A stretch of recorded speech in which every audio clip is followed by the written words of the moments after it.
ሰላም ውድ አድማጮቻችን፣ ይህ ያያ ስፖርት ነው። ቸልሲን በሚመለከቱ የዝውውር መረጃዎች ተመልሼ መጥቻለሁ። እንግዲህ ለቸልሲ ጥሩ ዜና የለንም። ቶሲን የጉዳት ሁኔታው ለሚቀጥሉት ወራቶች በጉዳት የሚርቅ ይሆናል። ይህንን ተከትሎ እንግዲህ ከጉዳት የተመለሱት ደግሞ ጉስቶ ጊተንስ እና ስቴፋ ዊሊያን ወደ ጨዋታ የሚመለሱ ይሆናል። እነዚህንና ቸልሲ አሁንም ቢሆን በዝውውር መስኮቱ ላይ መሳተፍ ያስፈልገዋል። ዛሬ ደግሞ ስለ ሁለቱ ተጫዋቾች እናነሳለን። ግምት አሰላለፋችንን ስለዛሬ ጨዋታ የምናቀርብ ይሆናል። ውድ አድማጮቻችን፣ ይህ ያያ ስፖርት ነው። ያያ ስፖርትን ላይክ፣ ሼር፣ ኮሜንት፣ ሰብስክራይብ ማድረጋችሁን አትርሱ። ዝውውሩ እየተነሳ የሚገኙ ተጫዋቾች ውስጥ አንዱ ቸልሲ በሚደንቅ ሁኔታ የ17 ዓመቱን የሼፊልድ ዌድነስዴውን የግራ ተመላላሽ ተጫዋችን ያሳ አላኦን ለማስፈረም ሙከራዎችን እያደረገ ይገኛል። ዩናይትድ፣ ቸልሲ፣ ሊቨርፑል የዚህ ተጫዋች ፈላጊ ናቸው። ታዲያ ቸልሲ ግን 600 ሺህ በማቅረብ በተለይ በሼፊልድ ዌድነስዴይ የባንክ ሁኔታዎችና እንዲሁም ደግሞ ቡድኑ ስለተቸገረ ቸልሲ በፍጥነት ይህንን ዝውውር ለማስፈረም ሙከራዎችን እያደረጉ ይገኛሉ። ያሲ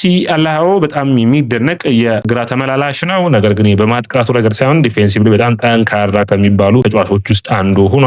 ገና 17 ዓመቱ ላይ ይገኛል። ታዲያ ቸልሲዎች በአውሮፓ መድረክ ላይ አሉ ከሚባሉ ጥሩ ተከላካይ ነው ብለው ያስባሉ። ፊርማውን ለማስፈረም ጫፍ ደርሰዋል። ሌላኛው እንግዲህ ባለፉት ቀናቶች ያነሳ ነው ቸልሲ በግል ጉዳይ የተስማማው የጀርሚ ጃኬት ጉዳይ ምን ደረሰ የሚል ነው። ቸልሲዎች ይህንን ተጫዋች ዛሬ የሰማሁት ዜና ጥሩ የሚባሉ ነው፣ አላገኘሁትም። አሁንም ቸልሲ ይህንን ተጫዋች ለማስፈረም ከተጫዋቹ ጋር ምንም አይነት ልዩነት የላቸውም። ተጫዋቹ ወደ ቸልሲ መምጣት ተስማምቷል።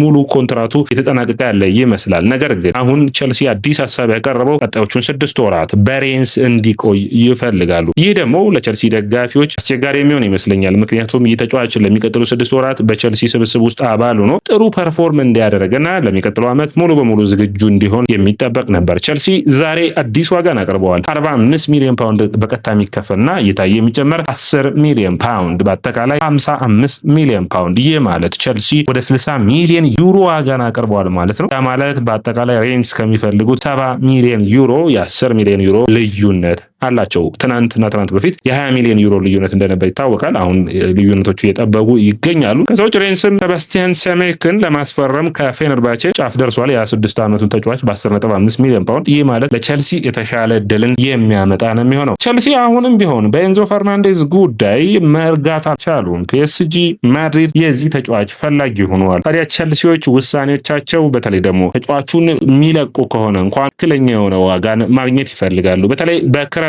የኤሌት አንደርሰን እንዲሁም ደግሞ የአዳም ዋርታን አይነት ዝውውሮችን ለመፈጸም ኤንዞ ፈርናንዴዝን የመልቀቅ ፍላጎት አላቸው ይላሉ መረጃዎች። በኔ እይታ አሁንም ቢሆን ሌሎች ተጫዋቾችን ቸልሲ ማስፈረም ያለበት ያሉት ተጫዋቾች በጥሩ ሁኔታ ያሉ እንጂ አዲስ ፈራሚዎችን ሌሎች የነበሩትን ቡድን ውስጥ ያላመድካቸውን ተጫዋቾች በመልቀቅ መሆን የለበትም ብዬ አስባለሁ። ውድ አድማጮቻችን፣ እናንተ ስለ ኤንዞ ፈርናንዴዝ መልቀቅ ምን ታስባላችሁ? ኮሜንት መስጫ ቦክስ ላይ አስቀምጡልኝ። ሌላ መረጃ ያየሁት እንግዲህ የኛው ጭምጭምታ የሚባል ነው። ነገር ግን ለቸልሲ ደጋፊዎች ባያስደስትም መረጃውን እንግዲህ ያው ማድረስ ይጠበቅብኛል ብዬ አስባለሁ። ኮል ፓልመር አሁን የሚነሳው በቸልሲ ደስተኛ አይደለም ሳይሆን በለንደን አካባቢ በመኖሩ ደስተኛ አይደለም። አንደኛ ከቤተሰቡ ርቆ እንዳለ ይሰማዋል። ከጓደኞቹ ያንን ተከትሎ ወደ ማንቸስተር የመመለስ ፍላጎት አለው የሚል ነው። እንግዲህ ኮል ፓልመር ቀዶ ጥገና እንዳላደረገ ይታወቃል በጉዳት ከራቀ ጊዜ አንስቶ። ታዲያ ቸልሲዎች ጥንቃቄን እየወሰዱ ይገኛሉ። ተጫዋቹም በዓለም ዋንጫ የመሳተፍ ፍላጎት ስላለው ቀዶ ጥገናን ለማድረግ ፍላጎት የለውም። ታዲያ ይህ ተጫዋች በተለይ ፔፕ እያለ ወደ ሲቲ የመመለስ ፍላጎት የለውም። ነገር ግን ኤንዞ ማሬስካ ፔፕ ጋርዲዮላ የሚተኩት ከሆነ ወደዛ የማቅናት ፍላጎት አለው የሚሉ መረጃዎች ወጥተዋል። ሌላኛው ቫስኮ ደጋማዎች በቸልሲ ሲፈለግ የነበረው ሪያን አሁን ወደ በርንማውዝ ለመፈረም ጫፍ ደርሷል። ታዲያ ይህን ተጫዋች ቸልሲዎች ሙሉ በሙሉ ብዙ ጥረቶችን አድርገው እንዳልተሳካ ይታወቃል። ነገር ግን የሪያን ጉዳይ ካልተሳካ በርንማውዞች በቀጥታው በዝውውር መስኮቱ በመግባት ሌላኛውን አማራጭ ለማስፈረም የሚገደዱ ይሆናል። ያ ደግሞ ኬንድሪክ ፓይዝ ነው። እንግዲህ ኬንድሪክ ፓይዝ በስትራስቡርግ ጥሩ የመጫወቻ ጊዜን እያገኘ አይደለም። ታዲያ በርንማውዞቹ በመውሰድ እንደ አዲስ ተጫዋቹን ማሳደግ የሚፈልጉ ይሆናል። ሌላኛው ቸልሲ ከውሰት ከጠራቸው ተጫዋቾች ውስጥ አንዱ ነው ዴትሮይ ፎፋና በሴልቲክ የሚፈለግ መሆኑ መጥቷል። እንግዲህ ይህን ማለት ይህ ተጫዋች ከውሰት ውሉ ተመልሷል። ይህ ተጫዋች በጥሩ ፐርፎርማንስ በጥሩ ብቃት በብዙ ቡድኖች የሚፈለግ ተጫዋች ነው። ወደ ሴልቲክ የሚያቀና ይሆናል ተብሎ ይታሰባል። ይህ ማለት እንግዲህ የመጀመሪያዎቹ ፈራሚዎች ውስጥ አንዱ ነው ይህ ተጫዋች። ሌላኛው በጣም በኔ እይታ ለቸልሲ ደጋፊዎች አስደሳችሁ ዜና ቸልሲ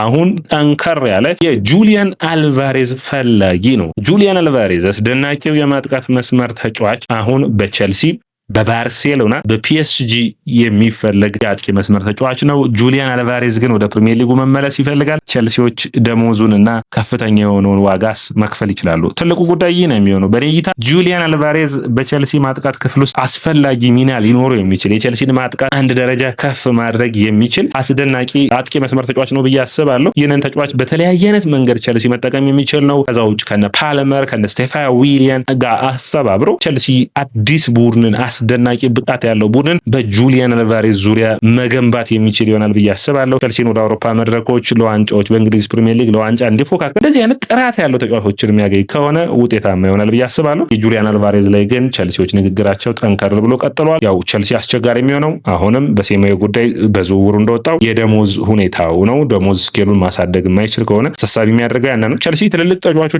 ማስፈረም ያቃተው አንደኛ አሁን ከሌሎች ቡድኖች አንጻር በፕሪሚየር ሊጉ ጥሩ ፐርፎርም እያደረጉ የሚገኙት አርሰናል፣ ሊቨርፑል እና እንዲሁም ደግሞ ማንቸስተር ሲቲን ብንወስድ ዩናይትድንም ጨምሮ ከፍተኛ ደሞዝ መክፈል ይችላሉ። ተጫዋቾችን ወደ ራስ ቡድን ልስብ የምችለው ጥሩ ቡድን መገንባት፣ ሁለተኛ ደሞዝ ከፍተኛ መክፈል፣ ከዛ ውጭ ከፍተኛ የዝውውር ዋጋ መክፈል ነው። ቸልሲ ከፍተኛ የዝውውር ዋጋ መክፈል ይፈልጋል፣ ነገር ግን ሁለቱን ማሟላት አይችልም። ቸልሲ ቡድኑ ለዋንጫዎች እየተፎካከረ አይደለም። ሁለተኛ በደሞዝ ጉዳይ ደግሞ የተሻለ መክፈል አይፈልጉም። ለዛም ነው ከኦሲሜን ዝውውር በራሳቸውን ያገለሉት የነበረው። ያ ደግሞ ቸልሲን ዋጋ አስከፍሉታል ብዬ አስባለሁ። ኦሲሜን ቢኖር እስካሁን ድረስ ቡድኑ የሆነ ያክል ዋንጫዎችን የተሻለ በተለይ በዘንድሮ ውድድር ዓመት የመፎካከር አቅም ይኖረው ነበር ብዬ አስባለሁ። ታዲያ ቸልሲ ቤት ውስጥ ሌላኛው መረጃ ሊየም ጥሩ ስራዎችን እየሰራ ነው። ከዴሳሲና ከራሂም ስተርሊንግ ጋር ንግግሮችን አድርገዋል። ዴሳሲን ወደ ቡድኑ መልሶታል። ከዛ ውጭ ደግሞ ራሂም ሻኪም ስተርሊንግንም ንግግሮችን አድርጓል። ዴሳሲ ወደ ዋናው ቡድን ተመልሷል።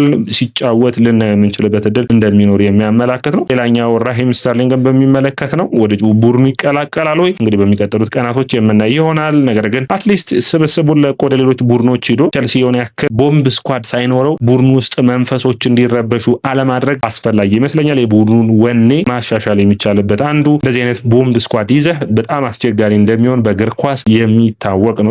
አፍተሮል ሁሉም ተጫዋቾች ናቸው። ስለዚህ ያ ጥንቃቄ ማድረግ የሚጠበቅ ነው የሚሆነው። ቸልሲ በዛሬ ጨዋታ አሰላለፍ ሂደቱን አሰላለፍ ሂደቱን ስናስቀምጥ ሳንቼዝ ግብ ጠባቂ ሆኖ ይጀምራል። ሃቶ ካሎባ ፎፋናና ሪሲ ጄምስ የመስመሩና የተከላካይ መስመሩ ይኖራሉ። በአማካይ መስመር ሳንቶስ ኤንዞ ፈርናንዴዝን የሚያሳርፍ ይሆናል። ከካይሴዶ ጋር የ10 ቁጥር ሚናውን ስቴፋን ዊሊያን፣ ጊተንስ፣ ዴላፕ እና እንዲሁም ደግሞ ሌላኛው የመስመር ተጫዋች ሆኖ አሊያንደር ጋርናቾ ቋሚ ነው ይጀምራሉ።